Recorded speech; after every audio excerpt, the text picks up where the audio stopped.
తానొకటి దలిస్తే దైవం ఇంకోటి దలిచింది అన్నట్టే అవుతున్నదట పాపం సీఎం రేవంత్ రెడ్డి పరిస్థితి.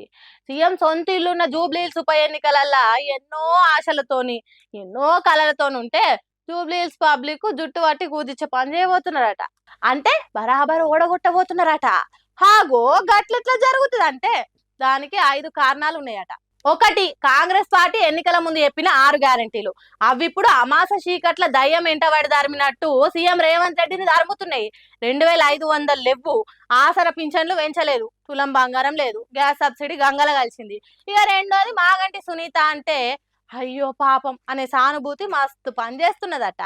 కాంగ్రెస్ పార్టీ సెంటిమెంట్ కావాలన్నా డెవలప్మెంట్ కావాలన్నా అని ఎన్ని చెప్పినా పబ్లిక్ ఆల్రెడీ డిసైడ్ అయినరట. ఇక మూడో కారణము సాయబన్నల ఓట్లు. ఎంఐఎం పార్టీ ఓట్లు సగానికి ఎక్కువ బీఆర్ఎస్ పార్టీకి పడతాయట. మొన్నటికి మొన్న హెచ్వైసి సల్మాన్ ఖాన్ బీఆర్ఎస్ పార్టీలో ఏరిండు.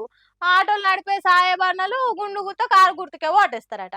ఇక నాలుగో కారణం బీఆర్ఎస్ ప్రచారము, బాకీ కార్డులు వంచుడు, ఇంటింటికి తిరుగుడు, మాజీ మంత్రులను వాడకో ఇన్ఛార్జీలను పెట్టుడు, మహిళలను, చిన్న శ్రీశైలం యాదవ్ బాధితులను, హైదరాబాద్ బుల్డోజర్ల కింద ఇండ్లు పోగొట్టుకున్న వాళ్ళను, ఆటో డ్రైవర్లను అందరినీ కలుపుకుంటా గడప గడపకు తిరుగుకుంటా ప్రచారం జోరుదారుగా చేస్తున్నారు.